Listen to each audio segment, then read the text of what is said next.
Témoignage d'un revenant. Deuxième partie et fin. Source et contact, www.mcreveil.org. Jésus-Christ est le Dieu véritable. Et la vie éternelle. Avant de continuer l'écoute de ce témoignage, méditez quelques instants sur la question suivante.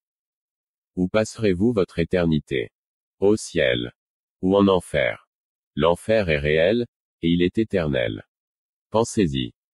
Et comme nous étions un groupe de plusieurs personnes, quelques-unes sont mortes à cause de la pression et de la chute de ce fleuve. Je rends grâce à Dieu car j'étais pécheur et je savais nager. Voilà le genre de choses qui nous arrivaient quand nous étions déployés contre les chrétiens. Lorsque nous sommes retournés dans le monde sous-marin, Jacqueline élabora une nouvelle stratégie.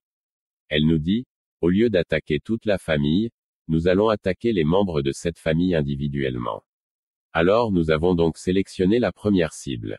La sirène Jacqueline nous informa que la nouvelle tactique est appelée mort subite. Nous devrions cogner la cible par la tête avec un bâton. La sirène fit un signe avec sa main, et un écran géant apparut. Et sur cet écran, nous avons vu la cible sur la terre qui marchait dans la rue. Nous avons donc voyagé sur la terre précisément dans la rue où notre cible marchait, et on s'est mis à le poursuivre. Il ne pouvait pas nous voir car nous étions invisibles, mais un homme de lumière est apparu derrière lui. Il nous barrait le passage. Il se tenait debout entre nous et notre cible. Et lorsque nous nous sommes arrêtés, cet être de lumière a disparu, mais à chaque fois que nous nous approchions de notre cible, cet être de lumière ardent réapparaissait pour nous barrer la route, et à chaque fois qu'on s'arrêtait il disparaissait. Mais à un moment donné, nous avons remarqué que l'être de la lumière qui était l'ange gardien de cet homme n'apparaissait plus. Alors, nous avons décidé d'en finir avec lui. Nous étions supposés prendre la commande et exécuter cet homme, mais il y avait la peur au milieu de nous, bien que notre cible semblait être sans protection car l'homme de lumière n'apparaissait plus. Bien-aimé, pour moi, la manifestation de cette entité ardente de lumière était un signal que quelque chose allait se passer. J'étais donc prudent. J'ai senti dans mon esprit que quelque chose de violent allait se produire. Alors, j'ai reculé. Mes amis étaient devant moi, puis un collègue a pris la responsabilité d'exécuter notre cible. D'abord, nous avons prié pour lui, et quand ce collègue s'approcha de la cible, il leva son bras et il était sur le point de frapper la cible avec le bâton mystique quand soudainement nous avons vu une scie à double bord descendre du ciel, et couper la main de mon collègue. C'était la débandade. La Bible dit, « L'Éternel te donnera la victoire sur tes ennemis qui s'élèveront contre toi. Ils sortiront contre toi par un seul chemin et ils s'enfuiront devant toi par 7 chemins. » Deutéronome 28/7. Jacqueline regardait cette opération et notre défaite depuis le royaume sous-marin sur un écran géant.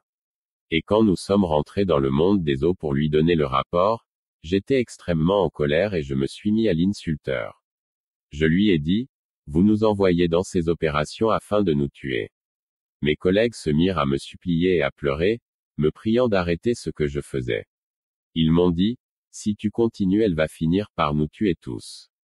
Mais j'ai continué à l'insulter car je savais que j'allais mourir. Son personnel est venu voir ce qui se passait. Alors Jacqueline se leva de sa chaise et se mit en colère, elle tremblait de colère. Quand elle se mit en colère, je vis tous ses cheveux qui descendaient à même le sol se transformer en serpents, et ses yeux roulaient. Tous ses cheveux étaient devenus des serpents. Moi, je savais que je n'allais pas survivre à cet incident. Les démons sont semblables aux êtres humains. C'est seulement quand ils sont en colère et qu'ils vont opérer et exécuter des opérations qu'ils prennent des formes monstrueuses. Après cet incident avec Jacqueline, je ne pouvais plus travailler pour elle. Elle devait prendre une décision à mon sujet. Bien-aimé, celui qui a conclu une alliance ou un pacte avec le diable, même s'il se conformait aux exigences, à la fin le diable va le tuer avant le temps marqué par Dieu, afin que celui-ci soit enrôlé dans son armée et il sera mis au travail comme démon. Je me souviens, il y avait une femme qui était une sorcière. Elle était répudiée par son mari à cause de sa sorcellerie. Alors, elle décida de détruire son ancien mari. Mais le premier groupe d'esprits humains qui devait exécuter cette opération avait échoué à tuer cet homme, car il était disciple de Jésus, donc il était invisible au système et instrument du monde des ténèbres. Mais quand nous sommes venus pour une inspection, nous avons pu voir cet homme dans nos instruments de surveillance. Il faut dire que cet homme était un chrétien rétrograde, il avait un pied dedans et un pied dehors. Pour tuer cet homme, un de mes collègues avait décidé d'entrer dans son corps parce que nous étions capables de faire cela. Pour entrer dans le corps d'un humain, nous devions faire en sorte que nos cibles soient dans un état d'instabilité émotionnelle et mentale, comme la peur ou la panique. Quand mon collègue est entré dans cet homme, il commença à influencer les actions et la conduite de cet homme. En fait, une fois qu'un homme est contrôlé, manipulé et influencé par un démon, il va se comporter d'une manière irrationnelle, mais il ne se rendra pas compte de cela car son intelligence est manipulée. Cet homme a fini par se suicider après s'être disputé avec sa nouvelle femme. C'était quand il était sur le point de mourir que mon collègue démon est sorti de son corps.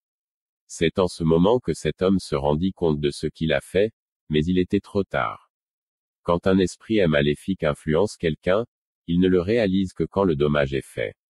11 Un pêcheur se retrouve dans le monde sous-marin. Partout où la sirène Jacqueline passait dans le monde sous-marin, les activités s'arrêtaient car elle est membre du gouvernement mondial de Satan. Alors, un jour on passait dans un quartier du royaume sous-marin, et on a constaté qu'il y avait beaucoup de bruit. Les gens ne savaient pas que Jacqueline était dans le quartier. Quand elle arriva dans ce lieu, elle fut informée qu'un pêcheur a atterri illégalement dans le royaume sous-marin. En fait, ce pêcheur faisait de la plongée, et essayait de retirer son filet quand il a atterri dans ce monde mystérieux. Il ne pouvait pas comprendre où il était. Il était nu et dans la confusion. Les gens étaient en train de le harceler. Ils lui disaient, « Nous ne pouvons pas être tranquilles à cause de la pêche au filet. » Quand Jacqueline est arrivée, elle a vu cet homme. Elle a regardé ce pêcheur qui tremblait de peur et de l'émerveillement. Elle lui a dit, « Mister, je ne veux pas vous tuer, mais vous ne parlerez pas de notre monde là-bas à la surface. » Mais quand cet homme était sur le point d'être ramené à la surface de la terre, la sirène l'appela et lui dit, « Je sens que tu ne vas pas te taire. » Alors elle souffla de l'air sur ce pêcheur, et il perdit son discours et devint muet. Puis il fut ramené à la surface. Laissez-moi vous dire que la façon dont les gens voient les avions voler dans l'espace, c'est de la même façon que les habitants du monde sous-marin voient les bateaux naviguer au-dessus de l'eau. La plupart des humains vivant dans le royaume sous-marin étaient satanistes. Le diable les a tués avant leur temps. Ils sont donc morts et ils ont continué leur vie dans le royaume sous-marin. Ces esprits humains sont enrôlés dans l'armée de Lucifer et fonctionnent comme des démons jusqu'à ce qu'ils atteignent le nombre total des années que Dieu leur avait attribuées. La sirène Jacqueline. Cette sirène est l'une des femmes de Lucifer. Elle dit souvent qu'elle est la femme de tout le monde car elle est une impudique. En fait, beaucoup des satanistes sont mariés à elle, mais ils doivent observer des lois strictes qui caractérisent le mariage des hommes avec les sirènes. Elle prend la forme qu'elle veut pour se manifester. Elle vient souvent physiquement à la surface de la Terre, mais personne ne pourra la suspecter ou l'identifier. Elle fabrique des produits de beauté et de maquillage pour les femmes afin de les envoûter au travers de ses articles. La sirène Jacqueline est appelée aussi Milan. Elle est la sirène de la toilette car elle est la sirène qui habite dans les toilettes de chaque maison sur Terre. Quand un sorcier vient vous rendre visite pour la première fois, la première chose qu'il va faire sera d'aller à la toilette pour invoquer cette sirène qui a des informations sur chaque maison et famille sur la Terre. Le sorcier va l'invoquer pour avoir des informations sur vous. Le sacrifice humain. Je veux spécifier qu'il y a deux types de sacrifices humains. Dans le premier genre de sacrifice humain, le démon boit le sang de la victime et le corps est envoyé aux industries du royaume pandémonium pour la transformation. Dans le deuxième type de sacrifice humain, la victime devient esclave dans le monde spirituel et elle est appelée bétail. J'étais un bétail dans le monde spirituel, j'étais un esclave, une propriété privée appartenant à un serviteur de Satan. J'appartenais à des gens qui pouvaient me vendre à qui ils voulaient. Il y a des esprits démoniaques et des agents de Satan qui sont des acheteurs et vendeurs des âmes victimes du sacrifice humain.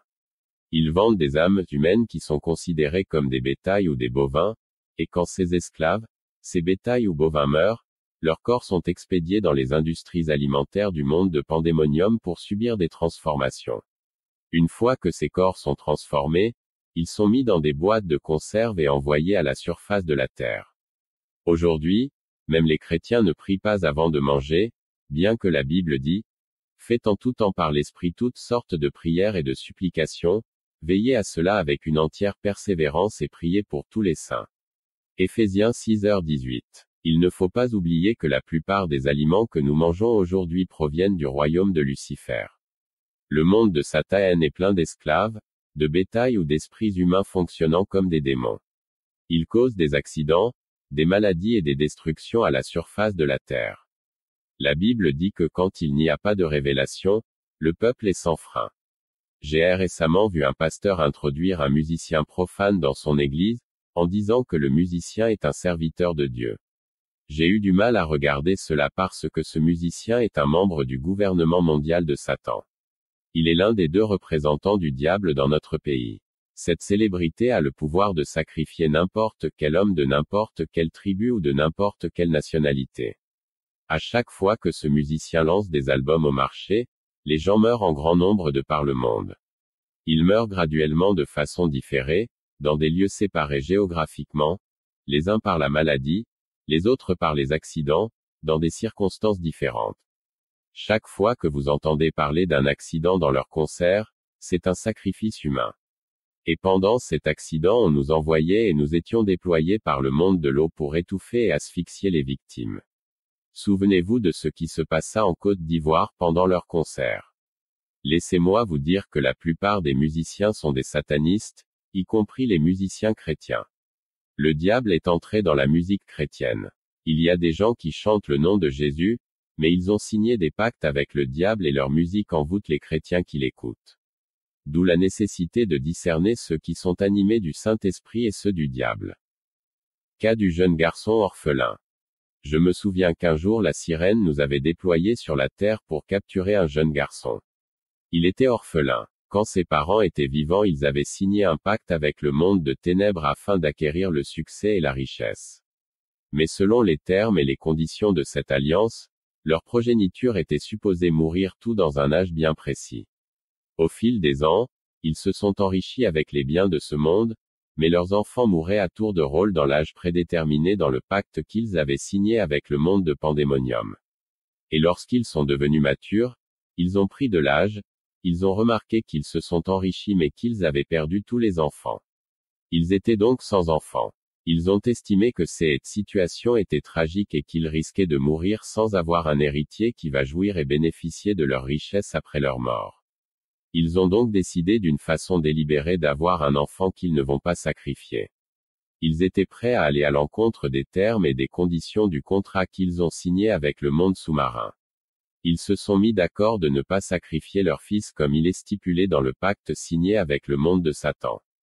Plus tard, ce couple a donné naissance à un petit garçon. Et quand le garçon a grandi et a atteint l'âge de la mort prédéterminé dans le pacte satanique, il était supposé mourir mais ses parents ont refusé d'obtempérer à la demande du monde de Lucifer. En fait, il y avait des procédures et rituels que ce couple devait exécuter, afin de livrer les âmes de leurs enfants au diable. Ils étaient donc censés exécuter le rituel par lequel l'enfant devait tomber malade et ensuite mourir sans suspicion. Mais ce couple a fait savoir au royaume de Pandémonium et aux esprits maléfiques qu'ils ne sacrifieront pas leur fils. Le monde infernal des Satan les a avertis qu'ils mourraient, à moins qu'ils ne sacrifient l'enfant comme signé dans l'accord. Et malgré l'avertissement des esprits maléfiques, ce couple a choisi de mourir à la place de leur fils, car ils ont estimé qu'ils étaient déjà vieux et donc ils ont accepté les conséquences qui vont s'ensuivre. De cette façon leur fils pourra au moins bénéficier et jouir de leur richesse. Pas très longtemps après avoir violé le contrat signé avec le monde de Satan, la mère de ce garçon mourut. Quelque temps après son enterrement, le père de ce jeune fut déclaré mort. Tout ceci afin que leur fils puisse jouir de leurs biens. Mais juste après leur mort, la famille élargie reprit et confisqua par force toutes les richesses que ce couple a laissées à ce garçon, en l'accusant d'être le sorcier responsable de la mort de ses parents. Il ne pouvait pas comprendre que les parents de ce garçon sont morts pour lui permettre de jouir et de profiter de leurs biens.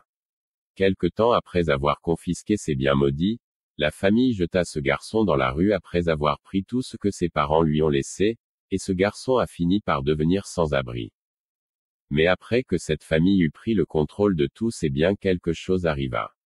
Il faut noter que lorsque le père et la mère de ce garçon moururent prématurément, ils ont été emmenés dans le royaume de Satan comme esclaves pour exécuter les travaux forcés, jusqu'à ce qu'ils atteignent le nombre des années que Dieu leur avait attribuées.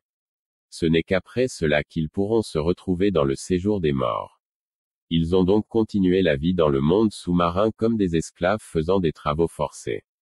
Et depuis le monde astral, ils ont vu comment la famille élargie a pris contrôle de leurs biens et ont jeté dans la rue leur seul enfant qui était supposé hériter de tous leurs biens.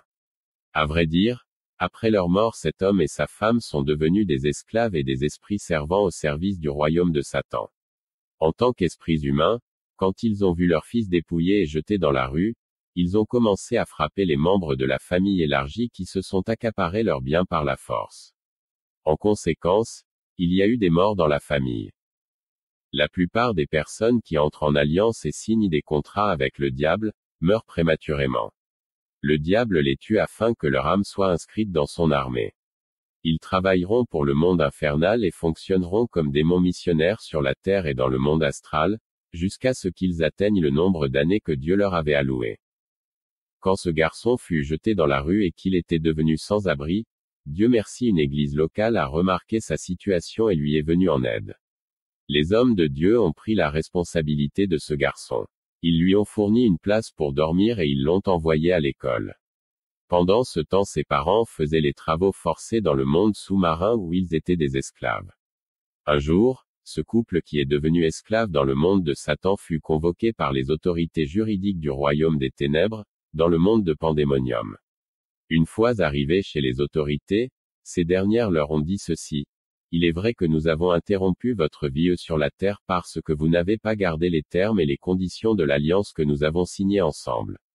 Vous avez violé le contrat, raison pour laquelle votre vie sur terre fut interrompue. Mais en vérité, nous n'avions pas besoin de vous ici. Ce sont vos enfants qui nous intéressaient parce qu'ils nous appartiennent légalement et juridiquement, car selon les accords que vous avez signés, vos enfants nous appartiennent. Et puisque vous avez signé le contrat de nous donner tous vos enfants, nous vous informons que nous sommes dans l'obligation de prendre votre fils qui est sur la terre. Bien-aimés, ce couple a essayé de plaider auprès des juges du royaume sous-marin.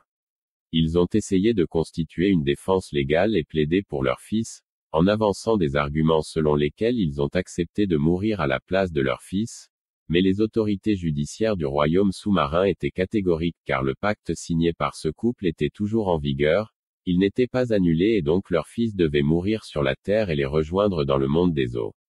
Il allait mourir et devenir esprit servant dans le royaume sous-marin. Le royaume de Satan avait donc déployé des esprits humains pour tuer ce garçon, mais ils ont échoué car ce garçon était entre les mains des hommes de Dieu. Après cet échec, nous étions obligés de prendre en charge cette mission. La sirène Jacqueline nous a rassemblés et elle a projeté l'image directe de ce jeune garçon sur un moniteur. Nous avons pris le temps d'étudier et d'enquêter sur sa vie pour obtenir des informations sur lui. En fait, on regardait des images directes de la vie de ce garçon sur la Terre sur un écran géant, afin de voir de quelle manière nous pouvions procéder avec réussite. On savait qu'il était orphelin car ses parents étaient ici dans le monde sous-marin. D'après les images directes projetées sur l'écran géant de Jacqueline, on pouvait voir qu'il vivait dans une église, mais il semblait être misérable car il pensait souvent à ses parents. Enfin, nous avons voyagé sur la Terre pour le rencontrer. Nous avons atterri physiquement à la surface de la Terre, précisément dans son voisinage. En fait, nous avons atterri avec 3 jeeps neuves, car nous avions pris l'apparence des hommes d'affaires. Après l'atterrissage dans ce quartier, on se dirigea vers le jeune garçon qui était à environ 200 mètres. Quand nous l'avons vu, nous l'avons salué et nous l'avons questionné sur son père et sa mère. Il se mit à pleurer avant de nous répondre, puis il nous dit, « Les gens que vous cherchez sont mes parents, mais ils sont déjà morts. » Nous lui avons dit, « Nous sommes les amis de votre père, nous venons de l'Europe. Nous sommes venus le voir car il nous avait aidés à voyager en Europe. » Après une conversation amicale avec ce garçon, nous lui avons remis beaucoup d'argent en lui recommandant de ne plus vivre dans l'église, mais de louer un endroit. Au lieu de parler de tout ceci avec les pasteurs qui prenaient soin de lui, il a couru dans la ville pour louer une place. Pour tuer ce garçon, notre tactique consistait à l'éloigner des hommes de Dieu et de l'église, ceci pour ne pas échouer comme la première équipe d'esprits humains.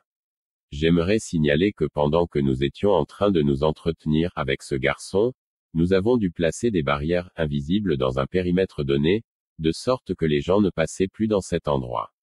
Une fois qu'un homme atteint ces barrières, il aura tendance à changer de direction car cet endroit était comme isolé, ceci afin que nous puissions exécuter notre opération sans dérangement et interruption du public. Après avoir remis cette somme d'argent à ce jeune, nous sommes retournés dans le monde sous-marin. Le jeune garçon commença à vivre une vie d'opulence, loin de l'Église et des hommes de Dieu, car nous lui avions donné des grosses sommes d'argent. Il fallait commencer par l'éloigner de l'Église et des hommes de Dieu.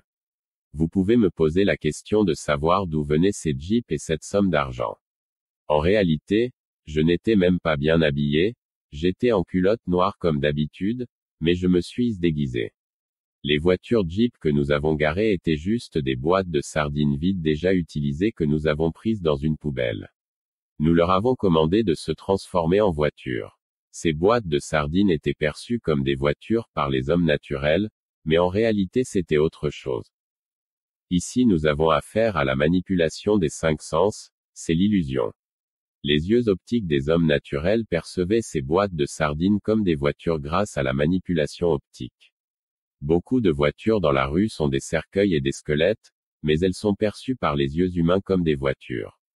En effet, dans le monde des esprits nous fonctionnons avec les paroles et les déclarations. Nous commandons aux choses de venir en existence par la parole. Le jour de cette opération, j'avais ordonné que je sois habillé en vêtements précis. J'avais ordonné à la boîte de sardines de se transformer en voiture. Si seulement le Seigneur pouvait ouvrir les yeux spirituels de ses enfants, il m'aurait vu en culotte noire et torse nu, et au lieu de voir les voitures Jeep ils auraient vu des boîtes de sardines déjà utilisées. Le monde physique est un monde des illusions, car les yeux optiques des humains ne captent pas la totalité des réalités des choses. Je vous avais dit que j'avais appris l'informatique dans le monde sous-marin.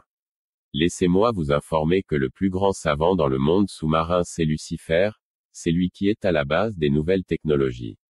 À chaque moment cet archange réfléchit comment divertir et distraire l'humanité avec des nouvelles technologies médiatiques qu'il invente comme l'ordinateur, le téléphone. Lucifer a créé la voiture limousine renée par la parole. Il a commencé par imaginer et penser cette voiture, puis il a parlé en donnant des détails et des précisions, et la voiture est apparue. Même les maisons dans le monde sous-marin sont construites par la parole. Les savants venaient de par le monde pour copier la technologie de Lucifer et l'amener à la surface de la Terre. Ils prennent du temps pour étudier les nouvelles technologies du monde astral. Dans le monde sous-marin, le diable a besoin d'hommes forts. Mais est-ce quand les esprits humains qui sont dans son royaume sont sur le point de mourir, il les rassemble et les démons vont faire des invocations pour les transformer en des voitures et des motos. Et ces motos et voitures sont exportées sur la Terre. Si tu achètes cette moto ou ce genre de voiture, sache que quand cet homme mourra tu risques de faire un accident, car cette moto ou cette voiture sont des êtres humains. Si le Seigneur pouvait ouvrir tes yeux pour voir la réalité des voitures que tu envies dans le boulevard, tu serais choqué. La Bible dit, « N'aimez point le monde ni les choses qui sont dans le monde. » Si quelqu'un aime le monde, l'amour du Père n'est point en lui. 1 Jean 2h15. Alors un jour nous étions dans le monde sous-marin en train de jouer au jeu de dames, on s'est souvenu du jeune garçon à qui nous avons remis de l'argent et nous avons décidé de mettre fin à sa vie. Lorsque nous avons voyagé et atterri sur la Terre, il était en train de boire et de s'amuser avec ses copines. Après cela, il se mit à conduire. En fait, nous avons cette fois-ci atterri sur la Terre comme des esprits invisibles, donc ILS ne pouvait pas nous voir. C'était pendant qu'il conduisait la voiture achetée avec notre argent, que nous avons saisi la voiture en question et nous avons commencé à le tirer. Il avait donc perdu contrôle de la voiture. Il tentait d'arrêter la voiture mais elle ne s'arrêtait pas. Lui et ses copines tentaient de sortir de la voiture mais, ils ne pouvaient pas, car nous avions bloqué les portes et les vitres. Finalement nous avons cogné la voiture sur un mur et il mourut.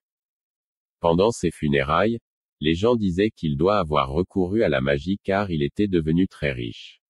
Lorsqu'il fut enterré nous avons voyagé dans le cimetière la nuit et nous l'avons fait sortir de son cercueil par des prières mystiques. Il était étonné de voir les 3 personnes qui lui avaient donné de l'argent et prétendaient être les amis de son père.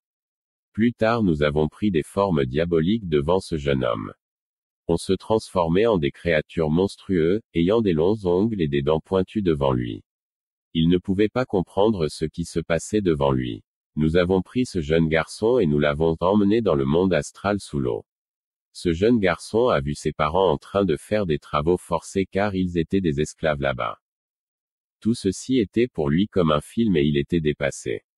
Ce garçon fut enrôlé dans l'armée de Satan et il est devenu un esprit servant qui devait subir des formations scientifiques et ésotériques pour être déployé sur la terre comme démon. Il va donc travailler pour Satan jusqu'à atteindre ces années que Dieu lui a affectées. Une fois qu'on avait réussi dans cette opération, il y avait une fête et des cadeaux pour nous de la part de la sirène Jacqueline. La Bible dit, il y aura plus de joie dans le ciel pour un seul pécheur qui se repent que pour 99 justes qui n'ont pas besoin de repentance. Luc 15/7. Laissez-moi vous dire qu'il y a toujours une fête dans le pandémonium pour un chrétien qui est détruit, que pour 1000 non-croyants morts. Généralement nous naissons dans des familles qui sont dans des alliances par l'application de coutumes et de traditions, et à moins que ces alliances ancestrales et parentales soient brisées, nous serons victimes. Nous ne connaissons pas l'état d'âme de nos ancêtres. La plupart de nos problèmes viennent de nos ancêtres qui étaient dans l'idolâtrie, dans des cérémonies et pratiques traditionnelles. Comprenons bien, si tes parents ont visité des charlatans, des féticheurs, des marabouts, tu as besoin de la délivrance car ces gens-là sont des serviteurs de Satan. Ils nous font entrer dans des alliances directes et indirectes avec le monde de Satan. Si tu as déjà visité une église ayant un pasteur occultiste et qu'il t'a imposé les mains, tu as besoin de la délivrance. La lettre d'une personne déjà morte. Un jour, j'étais avec mes collègues du monde sous-marin. Un de mes collègues se mit à parler de sa famille qu'il a laissée sur la terre.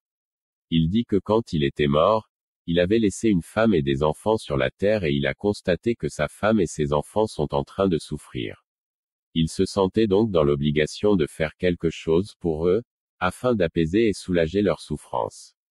Bien-aimés, ici nous avons affaire à des personnes qui sont mortes et enterrées de manière officielle, mais elles ont la capacité d'opérer spirituellement et physiquement à la surface de la terre. Partant du fait que sa femme et ses enfants souffraient sur la terre, mon collègue a écrit une lettre à sa femme et il plaça de l'argent dans l'enveloppe, puis il se rendit à la surface de la terre et il posa l'enveloppe à la porte de la maison où sa femme et les enfants vivaient. Quand sa femme se réveilla ce matin-là, elle trouva l'enveloppe à la porte. Elle l'ouvrit et elle vit un paquet de dollars américains et une lettre. Elle ouvrit la lettre et remarqua l'écriture de son défunt mari, et elle fut étonnée. Puis elle se mit à lire la lettre de son mari qui disait ceci, « Chérie, je suis ton mari. Je sais que toi et les enfants vous êtes en train de souffrir, raison pour laquelle je vous ai envoyé cet argent pour que tu puisses prendre soin de mes enfants. Il ne faut pas avoir peur car je ne suis pas mort, je vais bien là où je suis. Prends l'argent et prends soin des enfants. » Cette femme eut peur, elle prit l'enveloppe et se rendit vers son pasteur. Elle expliqua que son mari était déjà mort il y a des années, mais qu'il lui a envoyé cette lettre et cet argent, mais elle a peur de l'utiliser. Le pasteur dit à cette femme que cet argent était dangereux, mais il garda cet argent mystique et l'utilisa pour ses besoins.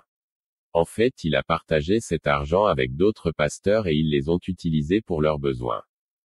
Nous avons observé tout ceci depuis le royaume sous-marin, et mon collègue n'était pas content de voir ses pasteurs cupides jouir de son argent.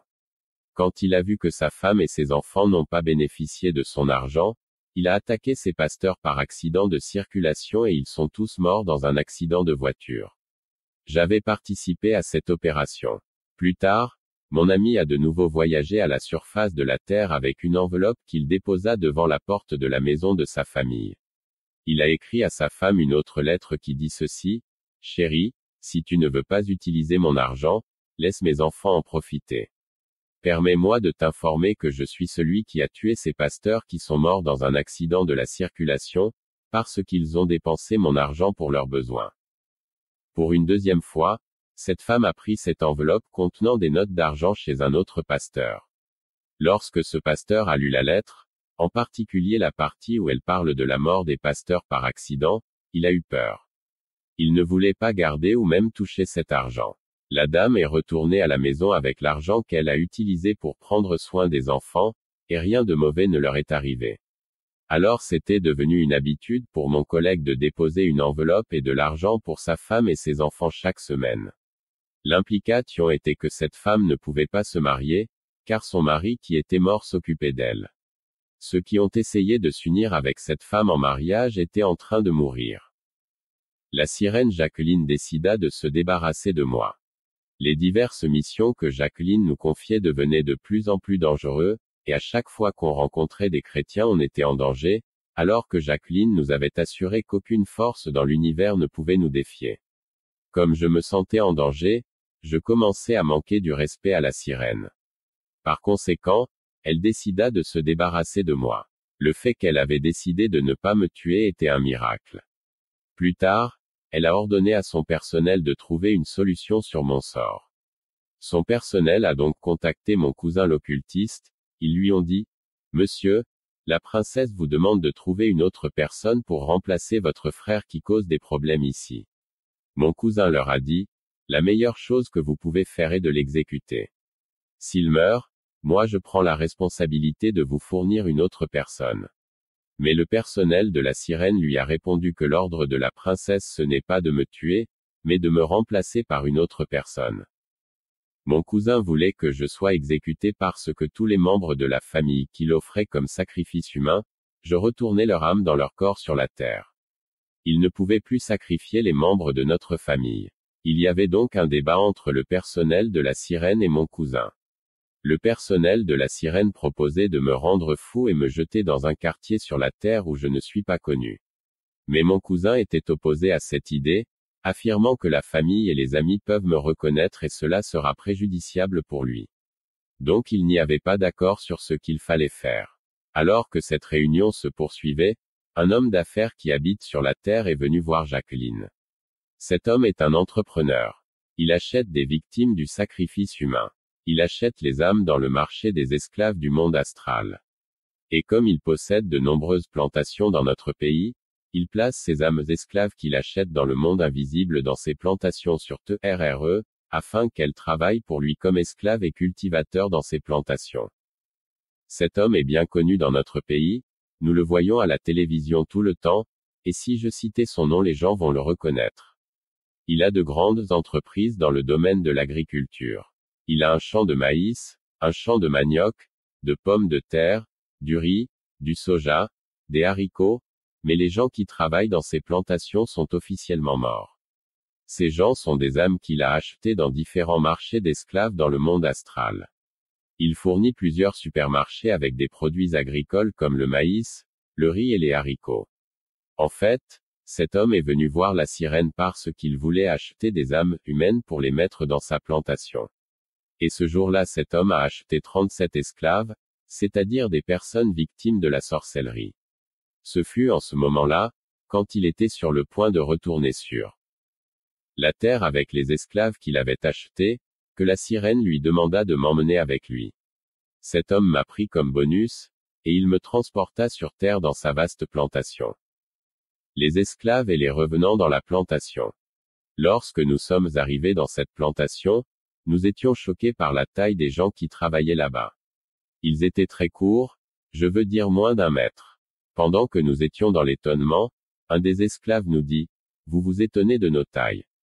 Attendez, vous deviendrez comme nous dans très peu de temps. » Plus tard, nous avons commencé à travailler en coupant le buisson et nous avons commencé à planter des semences de maïs, du riz et d'autres produits agricoles. Je dois affirmer que nos superviseurs n'étaient pas des revenants comme nous. Ils étaient des hommes vivant sur la terre mais pratiquant l'occultisme. Ils venaient travailler et ils retournaient vers leur famille dans le monde naturel. D'ailleurs, il n'y a pas longtemps que je venais de rencontrer l'un d'eux dans un quartier résidentiel où il a construit beaucoup d'entreprises. Quand il m'a vu il m'a reconnu, et il s'est pressé de m'éviter. Alors nous avons commencé à travailler dans cette plantation. Ce fut quand on était supposé charger et décharger les sacs de ces produits agricoles que je me suis rendu compte que nous allions devenir courts comme d'autres esclaves. En effet, on était supposé porter 8 à 10 sacs de maïs, du riz et d'autres produits, par personne, et au fil du temps cela a eu un effet sur notre taille. On travaillait avec une force démoniaque. Bien aimé, dans ce monde dans lequel nous vivons il y a des gens qui sont morts et enterrés, Mais comme ils sont morts par la sorcellerie, ils sont devenus des esclaves dans le monde astral.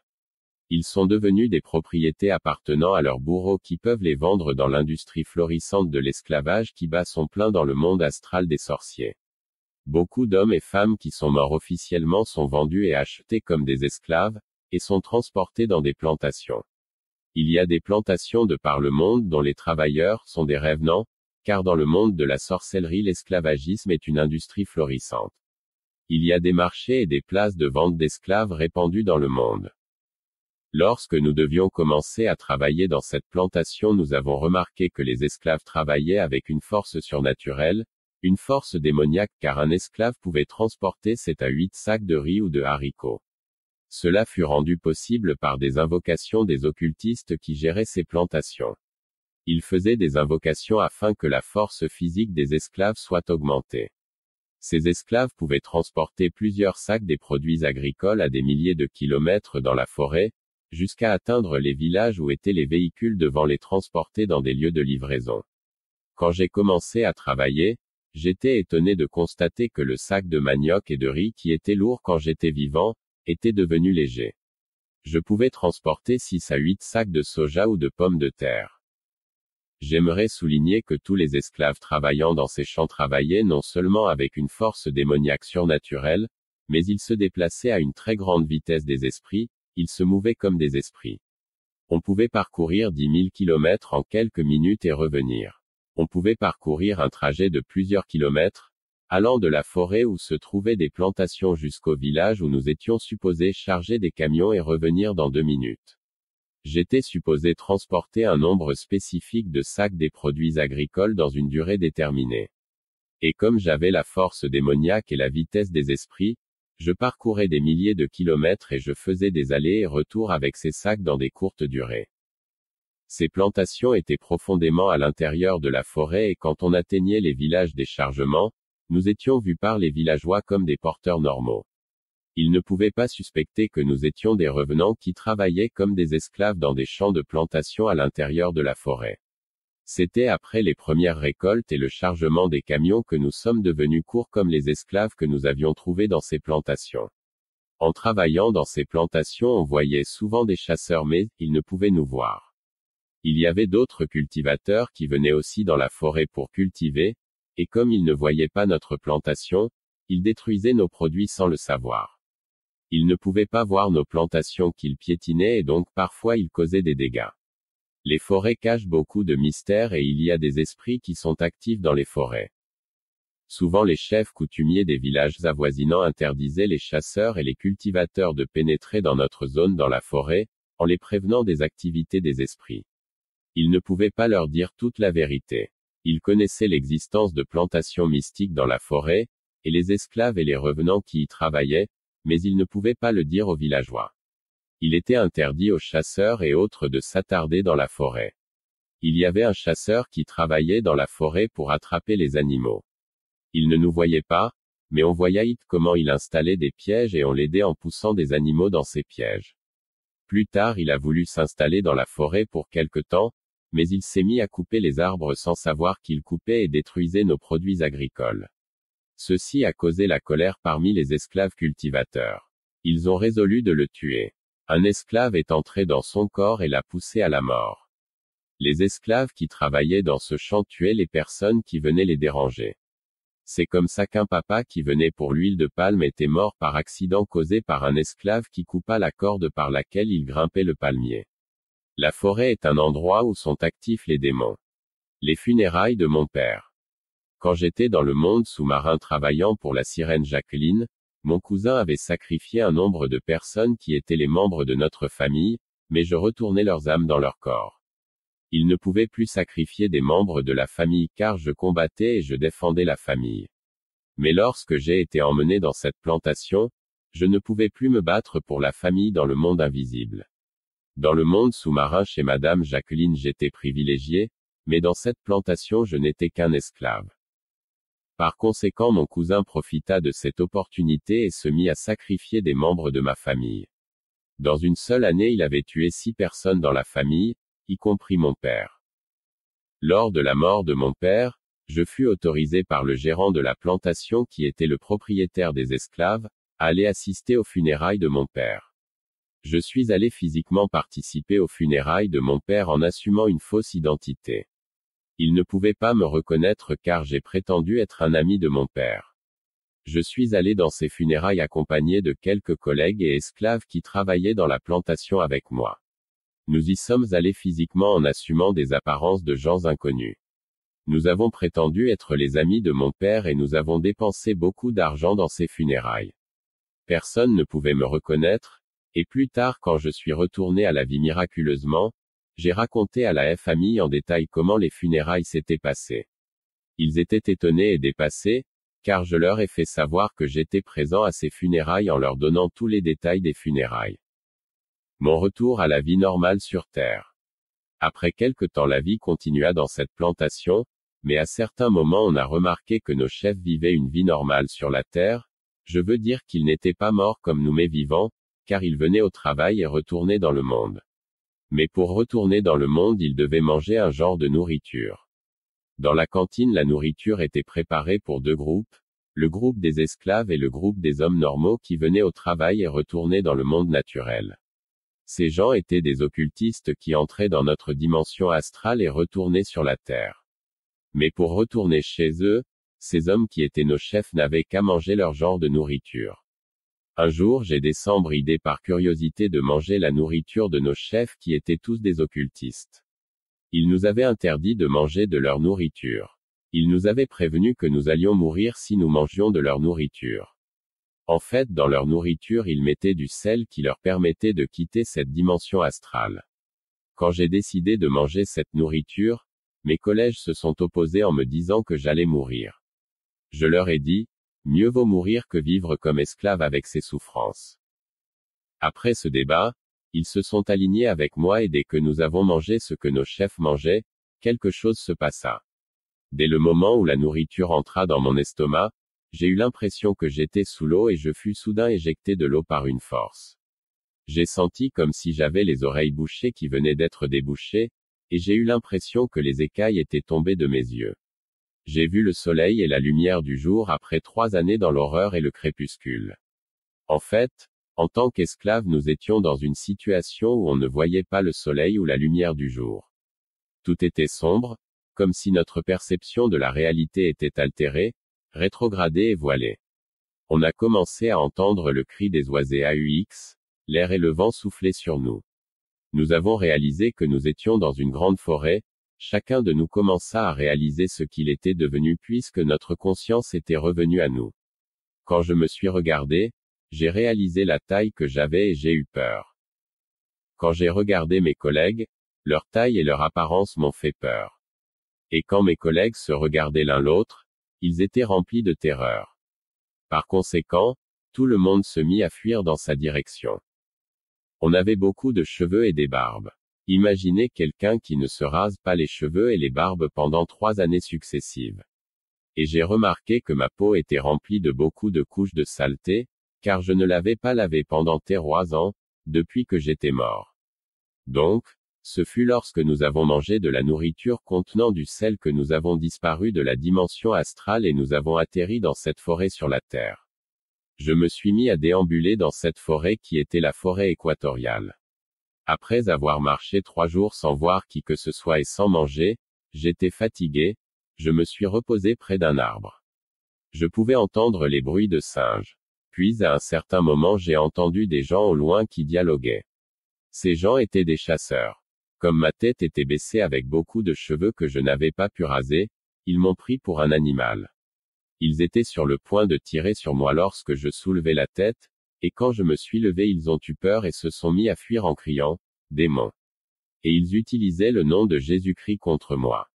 Pendant qu'ils fuyaient, je les poursuivais car je savais qu'ils étaient les seuls qui pouvaient me sortir de cette forêt, je ne connaissais pas le chemin. Ils me disaient, « Tu es un démon, un homme ne peut pas être comme ça. » Je leur ai dit, « Mes frères j'étais perdu dans la forêt pendant 3 ans, raison pour laquelle je suis comme ça. » Je m'étais dit si je leur disais la vérité selon laquelle j'étais mort et enterré il y a 3 ans, ils allaient m'abandonner dans cette forêt vaste. Après avoir dialogué avec moi à distance, L'un de ces chasseurs était convaincu et persuadé que j'étais un homme ordinaire, mais l'autre était rempli de terreur et criait avec panique en me disant, « Tu es un démon, un homme normal ne peut pas avoir cette taille et être comme toi. » Finalement ils ont accepté de m'emmener chez eux et je me suis lavé. Ensuite il fallait donc enlever la culotte mystique qui était sur moi depuis 3 ans. Bien aimé, les ciseaux et les couteaux ne pouvaient pas couper cette culotte. Après 2 jours d'efforts pour enlever cette culotte, on a dû abandonner. Mais c'était quand j'ai prié dans mon cœur, « Seigneur, aide-moi à enlever cette culotte », que j'ai senti la culotte bouger. J'ai appelé le chasseur et après plusieurs heures d'efforts, la culotte fut enlevée de mon corps. Nous l'avons mise sur le feu. Mais après des heures dans le feu, cette culotte n'était toujours pas brûlée. Plus tard, la culotte qui était mon identité dans le monde invisible a fini par disparaître d'elle-même. Il était impératif d'enlever cette culotte car le monde astral pouvait faire des invocations, et en mentionnant le numéro de la culotte il m'aurait retourné dans le monde invisible. C'est exactement ce qui arriva à 3 autres collègues qui avaient atterri dans la forêt équatoriale avec moi. Comme ils ne pouvaient pas se débarrasser de la culotte mystique, ils furent transportés dans le monde astral par invocation de leur bourreau. Plus tard, ces chasseurs m'ont indiqué le chemin vers la ville. Après avoir marché 3 jours, j'ai vu une antenne de Vodacom. Je l'ai suivie et plus tard je me suis retrouvé dans la route principale.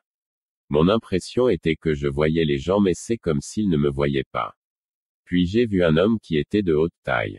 J'étais sur le point de lui expliquer mon problème, il me dit, « Ne t'inquiète pas, je sais tout sur toi. Prends cette direction qui va te conduire vers un groupe de militaires. Tu vas leur expliquer ta situation et ils vont t'emmener dans le bureau des autorités locales qui à leur tour vont appeler les pasteurs pour toi. » Bien aimé, les choses se sont passées exactement comme cet homme l'avait prédit. Je suis sûr que cet homme était un ange ou le Seigneur lui-même. Le commandant de ces militaires que j'ai rencontré en cours de route était mon oncle. Il fut informé qu'un certain Mathieu Bajoko était dehors. Il prétend qu'il était mort et qu'il est revenu à la vie.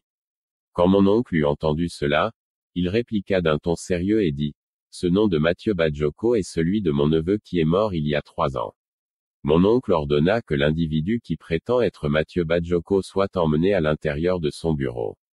Je fus donc emmené à l'intérieur du bureau de mon oncle, et quand il m'a vu, il était sous l'émotion et il s'écroula dans le coma. Plus tard, il fut emmené à l'hôpital.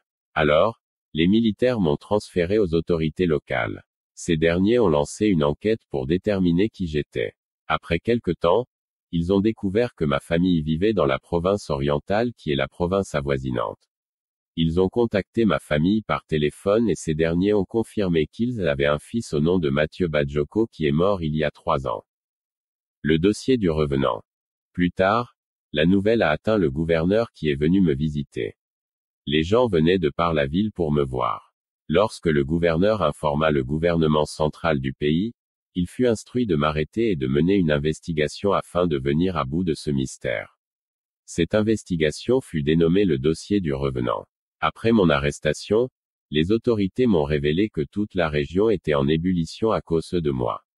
Et s'il s'avérait que mon histoire était fausse, je serais puni publiquement. À ce stade, j'étais influencé par des démons puissants. J'étais instable et très fort, et je pouvais briser les chaînes car ma force n'était pas ordinaire mais démoniaque. Je me souviens un jour pendant que j'étais dans ma cellule, les militaires et les policiers sont venus me tabasser, car ils pensaient que j'étais un usurpateur. Mais ce jour-là j'avais tabassé toute une division de la police. Ils devaient donc chercher le renfort pour me restreindre. Et plus tard je fus enchaîné. Ce jour-là même, un pasteur marchait dans le quartier quand il a vu une foule devant la station de la police. La police lui expliqua ma situation, mais ce dernier insista de me voir bien que la police l'ait prévenu du danger qu'il courait. Ce pasteur me questionna et pria pour moi. Il proposa aux autorités de m'emmener à l'église, mais il fut informé par l'autorité régionale que mon dossier était sous investigation du gouvernement provincial et national. J'ai donc passé 6 mois dans la prison de la police régionale et le gouvernement est parvenu à retrouver mon certificat de décès et mon permis d'inhumation. Ceci les a terrifiés car ils étaient maintenant convaincus qu'ils avaient affaire à une situation sans précédent et paranormale. Ils avaient affaire à un homme qui mourut il y a 3 ans et qui réapparut. Ils entrèrent en contact téléphonique avec ma mère et ils l'ont convoqué dans la province orientale pour une interview afin d'avancer cette enquête. Ils dirent à ma mère, Monsieur Mathieu Bajoko qui est présentement avec nous est-il votre fils? Nous avons son certificat de décès et son permis d'inhumation. Ma mère leur confirma que j'étais son fils. Plus tard, ils m'ont déshabillé et ils ont demandé à ma mère d'identifier les différentes cicatrices dans mon corps. Ma mère a identifié tous les endroits des cicatrices de mon corps et elle leur a expliqué l'histoire et l'origine de ces cicatrices. Après cela, le gouvernement national a instruit le gouvernement régional d'arrêter mon cousin qui m'avait sacrifié afin de l'interroger. Et lors de son interrogation, mon cousin sataniste a avoué être à la base de ma mort. Bien-aimé, c'était grâce à la main de Dieu que Jacqueline ne m'avait pas tué, car nous avons affaire ici à un démon de haut rang. Je me rappelle après mon retour à la vie, je devais être baptisé mais j'étais sérieusement sous le contrôle de forces de l'obscurité. C'est seulement les hommes de Dieu qui pouvaient me gérer car j'avais une force démoniaque. À un certain moment, je devais être baptisé mais ayant vécu dans le monde de Satan pendant 3 ans, je connaissais le secret de l'Église catholique qui travaille avec le diable et beaucoup de pasteurs qui ont pactisé avec Satan. J'étais donc prudent. J'avais besoin d'un homme de Dieu sérieux et authentique pour mon baptême et ma délivrance. À vrai dire, ma délivrance n'était pas facile car mon cousin qui m'avait sacrifié avait atterri dans le complexe des autorités locales où le pasteur prenait soin de moi avec un hélicoptère mystique. Il y avait des pasteurs et des militaires qui étaient témoins de ces démonstrations paranormales. Mon cousin était venu pour m'enlever et pour me retourner à la sirène Jacqueline qui me cherchait, mais ça n'a pas marché. Ceci était un combat spirituel et physique. Lorsque mon cousin avait atterri son hélicoptère mystique et physique dans la parcelle des autorités locales où j'étais interné, il est sorti de l'hélicoptère habillé en blanc et il tenait une mallette remplie d'argent.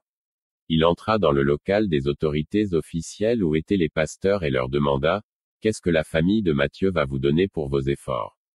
Prenez cette mallette d'argent et allez faire des affaires, mais d'abord vous devez me livrer Mathieu. » En ce moment même, les pasteurs ont commencé à exercer l'autorité sur lui. Ils ont utilisé le nom de Jésus contre lui. Il disparut devant eux. Pendant mes prières de délivrance, ils tentaient de me capturer et de m'emmener dans le monde sous-marin où j'étais. À part mon cousin l'occultiste, j'étais aussi menacé par ma femme la sirène que j'avais laissée dans le monde sous-marin avec 4 enfants. Elle était déçue et elle me suppliait de revenir à elle. Pendant que j'assistais aux prières de délivrance, elle venait me harceler et me supplier. Les pasteurs pouvaient écouter sa voix mais ils ne pouvaient pas la voir. Elle venait chaque nuit. Parfois je me réveillais le matin et je la voyais dormir à mes côtés. Et chaque fois qu'elle apparaissait, j'appelais les pasteurs qui ne pouvaient pas la voir bien qu'ils entendaient sa voix. Elle se plaignait et pleurait en me disant, « Comment peux-tu me laisser avec les enfants comme ça? » Je savais que cette femme était un démon, même les enfants qu'on a eus là-bas sont des démons et sont très dangereux. Mon baptême d'eau et ma délivrance. Lorsque je suis revenu à la vie, plusieurs pasteurs me disaient que je devais recevoir le baptême d'eau, mais je ne voulais pas être baptisé par ces pasteurs car je me souviens avant de mourir, j'étais catholique. Mais quand j'étais dans le monde sous-marin, j'ai appris beaucoup de secrets sur cette église romaine et les grands pasteurs de ce monde. Je voyais les pasteurs et les prêtres qui venaient régulièrement participer aux réunions et sommets organisés par Lucifer. Je savais que beaucoup de pasteurs étaient des serviteurs de Satan. J'étais donc suspicieux à l'égard de pasteurs et je ne voulais pas être baptisé par eux. Mais un jour pendant que je dormais, j'ai eu une vision dans laquelle le Seigneur me recommandait de recevoir le baptême d'eau, mais j'ai résisté au Seigneur. Plus tard, quand les pasteurs priaient pour ma délivrance, ils reçurent le même message dans une vision. Le Seigneur insista, et les avertit que si je refusais de prendre le baptême d'eau je deviendrais muet pour 3 jours. Après quelques jours lorsque je me suis réveillé le matin, je me suis rendu compte que j'étais devenu muet. J'étais dans l'étonnement. Je commençais à communiquer avec les gens par les signes. Les pasteurs ont dû programmer un jour où j'étais supposé recevoir le baptême d'eau. Il y avait altercation entre les pasteurs pour mon baptême. J'étais tellement populaire que les pasteurs se battaient pour me baptiser. Tout le monde voulait me baptiser afin de capitaliser sur ma popularité. Il y avait donc des accords entre ces pasteurs. Plus tard, le Seigneur est intervenu et révéla ce qui allait se passer le jour de mon baptême. Il avertit que quiconque compte me baptiser doit savoir que le jour de mon baptême de longs serpents démoniaques vont attaquer le service de baptême pour tenter de l'empêcher. Cet oracle du Seigneur Jésus-Christ découragea beaucoup de pasteurs qui se battaient pour mon baptême. Parmi ceux qui ont accepté de me baptiser malgré cet oracle de l'Éternel, j'ai choisi un apôtre pour ce service. À cette époque, j'étais très court et mes yeux étaient tout blancs. Je n'avais pas de pupille et j'étais instable. Parfois je perdais contrôle car les forces de l'obscurité m'y influençaient. Le jour de mon baptême il y avait beaucoup de gens au bord du fleuve qui sont venus assister, car mon histoire était répandue dans la région. J'ai compris que le baptême est essentiel dans la vie chrétienne, car après mon baptême les démons qui me contrôlaient étaient partis et j'étais devenu totalement libre. Ce jour-là, j'étais dans l'eau avec beaucoup de pasteurs. Ils chantaient des cantiques, des louanges et adorations. Après avoir loué et adoré l'Éternel, l'apôtre débuta le service du baptême. Dès qu'il débuta ce service, j'ai entendu la foule de gens qui étaient au bord du fleuve se mettre à crier. En fait, 2 grands serpents cobras se dirigèrent vers nous. Les gens qui sont venus assister à ce service se sont échappés, et les pasteurs qui nous assistaient et qui étaient dans l'eau sont sortis de l'eau pour se sauver. J'étais resté seul avec l'apôtre. J'ai vu le premier serpent qui venait du côté gauche. Il frappait l'eau et il sautait et il descendait. Et la foule regardait cette scène de loin et elle criait. J'ai regardé ce que ce serpent faisait. J'ai remarqué que l'apôtre avait les yeux fermés, il ne voulait pas regarder. Il avait ses yeux fermés bien avant que les gens se mirent à crier. Alors que la foule criait, j'ai regardé ce que le cobra faisait et puis il disparut de l'eau. Ensuite j'ai vu le second serpent. Il s'approcha de nous et il nous encercla. Alors que l'apôtre avait toujours ses yeux fermés, le serpent souleva sa tête de l'eau. Il avait à peu près 5 mètres. À vrai dire, ce serpent était Jacqueline, l'une des femmes de Satan, la sirène de la toilette. Ce serpent me regardait, et puis elle se mit à me parler et se plaindre. Elle me dit, Matthieu, je t'aimais beaucoup et je t'avais tout donné, mais voici ce que tu me fais. Je regrette tes actions et ton attitude. Pendant que cette sirène me parlait, l'apôtre écoutait mais il avait les yeux fermés et il ne voulait pas voir tout ceci. Il était concentré dans la prière de protection contre le serpent. Quand le Saint-Esprit le saisit, il me prit et m'enfonça dans l'eau et me fit sortir. Immédiatement après cela, Jacqueline disparut. Après avoir mené des enquêtes sur mon histoire, le gouvernement national avait conclu que mon histoire était vraie. Ils m'ont transporté dans la capitale. Ils voulaient que je travaille pour eux mais je les connaissais tous, depuis le président jusqu'aux membres du gouvernement et du Parlement. Ils ont tous signé des pactes avec le diable. Un jour j'étais dans leur meeting, un de leurs leaders était en retard, mais quand il est venu j'ai remarqué que sa partie supérieure était celle d'une bête démoniaque, et sa partie inférieure humaine. Il était un luciférien. Plus tard la première dame du pays avait donné de l'argent aux autorités de l'agence de renseignement pour me procurer des habits.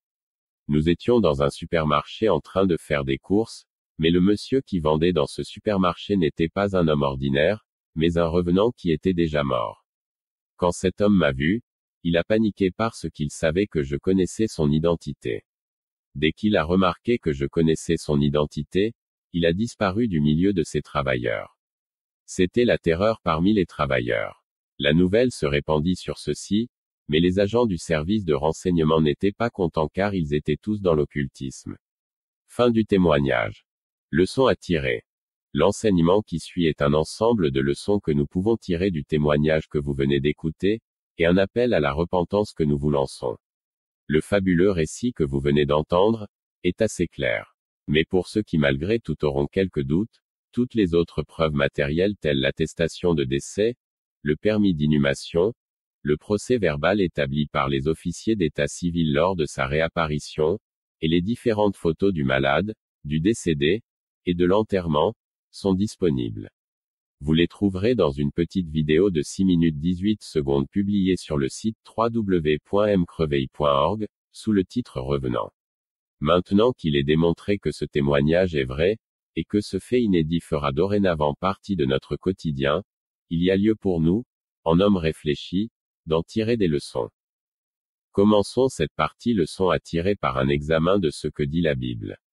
Bien que ce cas soit déjà assez clair, il est toujours important pour nous de le rapprocher de la parole de Dieu, pour mieux l'apprécier.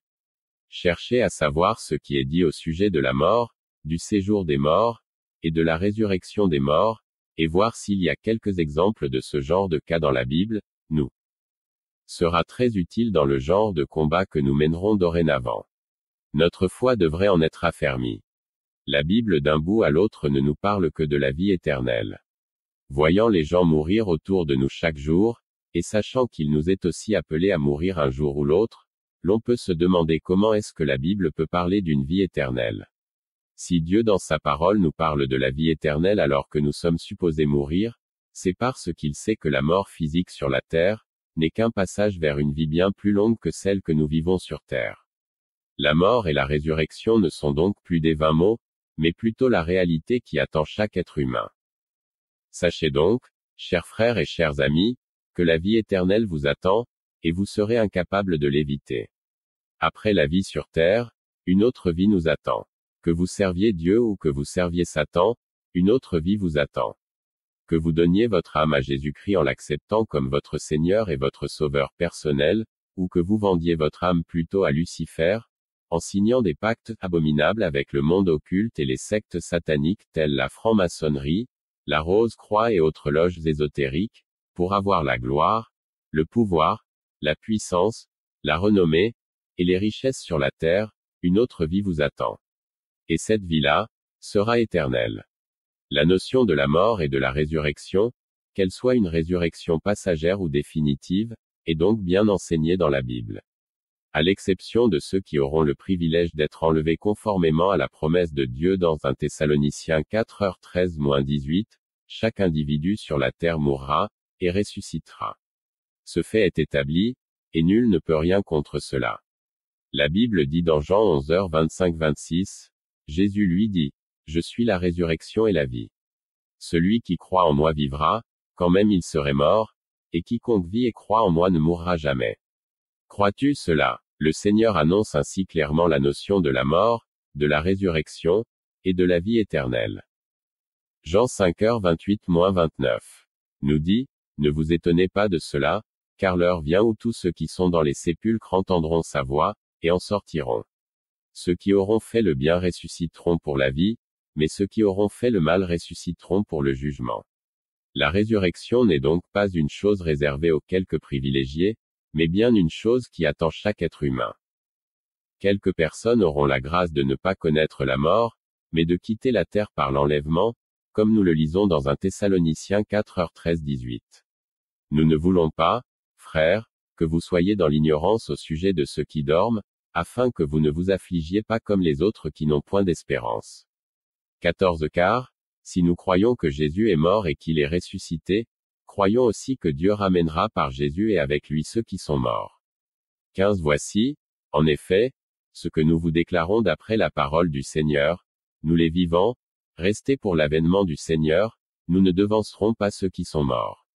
16 Car le Seigneur lui-même, a un signal donné, à la voix d'un archange, et au son de la trompette de Dieu, descendra du ciel, et les morts en Christ ressusciteront premièrement. 17 Ensuite, nous les vivants, qui seront restés, nous serons tous ensemble enlevés avec eux sur des nuées, à la rencontre du Seigneur dans les airs, et ainsi nous serons toujours avec le Seigneur. 18 Consolez-vous donc les uns les autres par ces paroles. Nous ne traiterons pas de l'enlèvement dans cet enseignement. Il a déjà fait l'objet d'une étude que vous trouverez sur le site www.mcreveil.org. Pour revenir au sujet qui nous préoccupe, nous allons examiner quelques cas de résurrection dans la Bible. Nous y trouvons plusieurs cas de résurrection, mais pour ne pas rendre cet enseignement inutilement long, nous n'en prendrons que 3. Nous prendrons un cas de résurrection d'une personne morte mais non encore enterrée, un cas de résurrection d'une personne morte et déjà enterrée, mais qui n'a passé que quelques jours dans la mort, et un cas de résurrection de personnes mortes et enterrées depuis longtemps. Acte 9h36-41. Il y avait à Jopé, parmi les disciples, une femme nommée Tabitha, ce qui signifie Dorcas. Elle faisait beaucoup de bonnes œuvres et d'aumônes. 37 Elle tomba malade en ce temps-là, et mourut. Après l'avoir lavée, on la déposa dans une chambre haute. 38 Comme Lydde est près de Joppé, les disciples, ayant appris que Pierre s'y trouvait, envoyèrent 2 hommes vers lui, pour le prier de venir chez eux sans tarder. 39 Pierre se leva, et partit avec ses hommes. Lorsqu'il fut arrivé, on le conduisit dans la chambre haute. Toutes les veuves l'entourèrent en pleurant, et lui montrèrent les tuniques et les vêtements que faisait Dorcas pendant qu'elle était avec elle. 40 Pierre fit sortir tout le monde, se mit à genoux, et pria, puis, se tournant vers le corps, il dit, Tabitha, lève-toi. Elle ouvrit les yeux, et ayant vu Pierre, elle s'assit. 41 Il lui donna la main, et la fit lever. Il appela ensuite les saints et les veuves, et la leur présenta vivante. Jean 11, sur un 45. 31 Les Juifs qui étaient avec Marie dans la maison et qui la consolaient, l'ayant vue se lever promptement et sortir, la suivirent, disant, elle va au sépulcre, pour y pleurer. 32 Lorsque Marie fut arrivée là où était Jésus, et qu'elle le vit, elle tomba à ses pieds, et lui dit, Seigneur, si tu eusses été ici, mon frère ne serait pas mort. 33 Jésus, la voyant pleurer, elle et les Juifs qui étaient venus avec elle, frémit en son esprit, et fut tout ému. 34 Et il dit, où l'avez-vous mis, Seigneur? Lui répondirent-ils, viens et vois. 35 Jésus pleura. 36 Sur quoi les Juifs dirent, voyez comme il l'aimait. 37 Et quelques-uns d'entre eux dirent, lui qui a ouvert les yeux de l'aveugle, ne pouvait-il pas faire aussi que cet homme ne mourût point? 38 Jésus frémissant de nouveau en lui-même, se rendit au sépulcre. C'était une grotte, et une pierre était placée devant. 39 Jésus dit, ôtez la pierre. Marthe, la sœur du mort, lui dit, Seigneur, il sent déjà, car il y a 4 jours qu'il est là. 40 Jésus lui dit, ne t'ai-je pas dit que, si tu crois, tu verras la gloire de Dieu. 41 Ils ôtèrent donc la pierre. Et Jésus leva les yeux en haut, et dit, Père, je te rends grâce de ce que tu m'as exaucé. 42 Pour moi, je savais que tu m'exauces toujours, mais j'ai parlé à cause de la foule qui m'entoure, afin qu'ils croient que c'est toi qui m'as envoyé. 43 Ayant dit cela, il cria d'une voix forte, Lazare, sors. 44 Et le mort sortit, les pieds et les mains liés de bandes, et le visage enveloppé d'un linge. Jésus leur dit, déliez-le, et laissez-les aller. 45 Plusieurs des Juifs qui étaient venus vers Marie, et qui virent ce que fit Jésus, crurent en lui. Matthieu 27 sur 50-53. Jésus poussa de nouveau un grand cri, et rendit l'esprit. 51 Et voici, le voile du temple se déchira en deux, depuis le haut jusqu'en bas, la terre trembla, les rochers se fendirent, 52 Les sépulcres s'ouvrirent, et plusieurs corps des saints qui étaient morts ressuscitèrent. 53 Étant sortis des sépulcres, après la résurrection de Jésus, ils entrèrent dans la ville sainte, et apparurent à un grand nombre de personnes. Voilà sans aucun commentaire, 3 cas qui nous prouvent que le cas de notre frère Mathieu Badjoko se justifie bien par la Bible.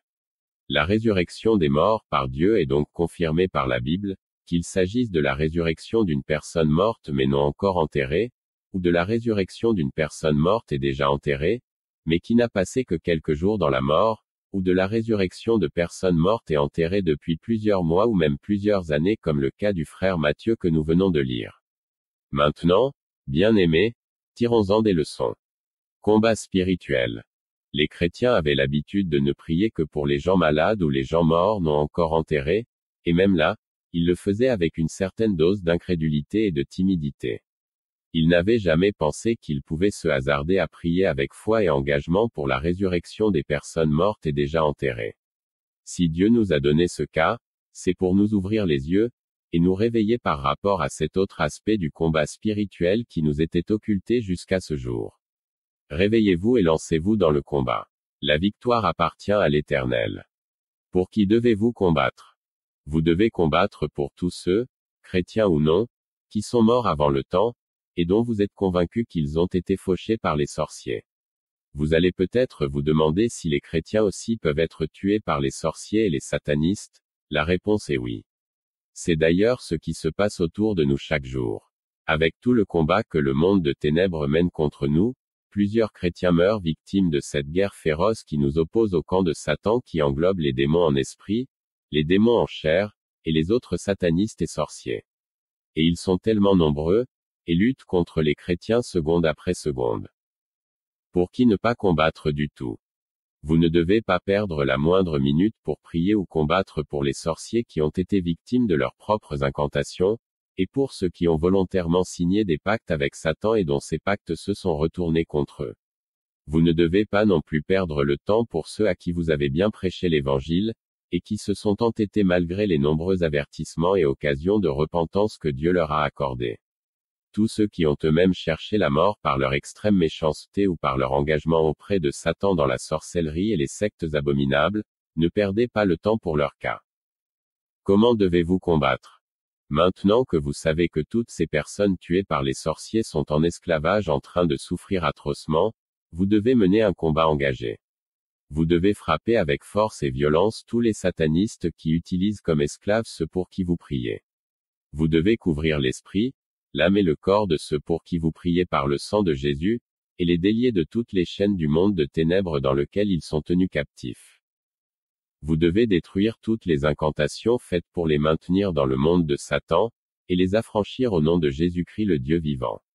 Menez ce combat avec rage et avec une grande foi.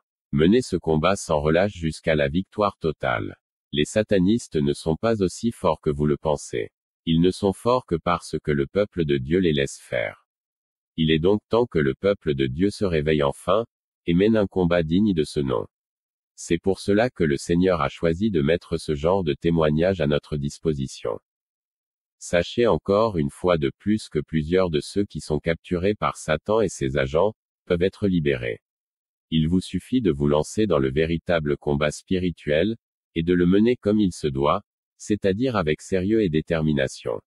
Ce qu'il fallait vaincre pour remporter la victoire dans ce genre de combat, c'était l'incrédulité liée au fait que personne ne s'imaginait ramener à la vie une personne morte et enterrée depuis longtemps. Le Seigneur vient de nous révéler que cela est possible. Ce qu'il faut maintenant pour la victoire totale, c'est le sérieux, une grande détermination, et une vraie rage de vaincre. Et cette rage de vaincre vous viendra du fait que vous êtes convaincu que votre frère, ou votre sœur, ou votre mari, ou votre femme, ou votre enfant, ou votre parent, est en train d'être utilisé comme esclave par quelques agents de Satan. Vous ne devez pas croiser les bras face à ce genre de situation. Levez-vous donc et combattez. Si Dieu vous a révélé les satanistes qui détiennent votre personne, c'est sur eux que vous devez vous concentrer dans votre combat. Vous devez les frapper en les nommant, et les détruire. Ils ont beau être puissants, mais si vous les frappez violemment et sans arrêt chaque jour, ils finiront par être vaincus. Si vous ne connaissez pas l'identité de ces satanistes ou si vous n'en êtes pas sûr, vous devez juste diriger votre combat sur eux, sans les nommer, avec la même rage. N'oubliez pas de frapper tous ceux qui ont contribué à la mort de celui pour qui vous priez. N'épargnez aucun d'eux. Appel à la repentance. Message aux païens. Chers amis, vous qui venez d'écouter ce témoignage, si vous n'avez pas encore donné votre vie à Jésus, sachez que vous êtes en danger. Les sorciers peuvent vous tuer à n'importe quel moment, pour vous transformer en esclave dans le monde de ténèbres, où vous souffrirez de manière atroce jusqu'à la fin des jours que Dieu vous avait alloués, avant d'aller en enfer brûler pour l'éternité. Voici le moment de vous sauver et de vous protéger contre ce risque. Pour en arriver là, vous devez naître de nouveau. En d'autres termes, vous devez accepter Jésus-Christ comme votre Seigneur et votre Sauveur personnel, confesser tous vos péchés, et vous faire baptiser dans l'eau pour le pardon de vos péchés. Ne prenez pas le risque de remettre votre salut à demain, puisque vous ne savez pas ce que le lendemain vous réserve. Ne vous entêtez pas pour mourir en espérant bénéficier de la même grâce que Matthieu. Sachez que cette grâce n'est malheureusement pas donnée à tout le monde. Pour vous qui vous dites chrétiens, mais qui n'êtes pas passés par la nouvelle naissance, c'est-à-dire la confession des péchés suivie du baptême d'eau par immersion, voici le temps d'accepter réellement Jésus, par une vraie repentance conformément à la Bible. Ne tombez plus dans le piège de vous croire chrétien catholique ou chrétien évangélique. Le vrai chrétien disciple de Jésus-Christ est celui qui a invité Jésus-Christ dans sa vie, qui a confessé ses péchés avec l'engagement de les abandonner, et qui s'est fait baptiser par immersion, c'est-à-dire dans l'eau, pour le pardon de ses péchés. Pour vous qui avez reçu quelques gouttes de malédiction sur la tête en guise de baptême, cessez de vous séduire. Vous êtes toujours dans le camp de Satan, Et si la mort vous surprend dans votre état, l'enfer a commencé pour vous. Si vous avez des questions sur le baptême d'eau, référez-vous à l'enseignement sur les baptêmes que vous trouverez sur le site www.mcreveil.org. Tant que vous n'avez pas donné votre vie à Jésus, vous êtes à la merci de Satan. Comme vous venez de le lire dans ce témoignage, plusieurs de ceux qui travaillent dans des grandes plantations, dans des boutiques et autres supermarchés, sont des revenants. Et plusieurs produits que vous achetez sur des marchés, viennent tout droit du monde de Satan, et quand vous les consommez, vous êtes directement initié à la sorcellerie. Pourtant ceux qui ont Jésus prient avant d'aller faire leurs achats, pour que le Seigneur les conduise à ne pas acheter les produits fabriqués dans le monde de Satan. Message aux commerçants et aux cupides. Vous qui êtes prêts à tout pour avoir de l'argent, vous qui n'hésitez pas à vendre vos frères ou vos amis dans la sorcellerie pour avoir de l'argent, sachez que votre fin sera terrible. Non seulement Satan avec qui vous signez des pactes et qui vous promet la richesse se retournera contre vous et vous avalera une fois qu'il vous a pris au piège, mais vous n'échapperez pas à la colère de Dieu pour votre méchanceté. Le jugement de Dieu contre vous sera proportionnel à votre cruauté. Voici le moment de vous repentir et de renoncer à la sorcellerie. Vous pouvez encore échapper au châtiment qui vous attend, si vous acceptez Jésus-Christ maintenant comme votre Seigneur et votre Sauveur personnel. Ne prenez pas le risque de vous entêter. Ne prenez pas le risque de remettre votre salut à demain. Satan vous guette. Vos jours sont comptés devant lui. Dès la moindre erreur, il vous sacrifiera. Invitez Jésus dans votre cœur maintenant, et cherchez à rentrer sous sa protection. Message à ceux qui veulent devenir riches, puissants, et grands dans ce monde.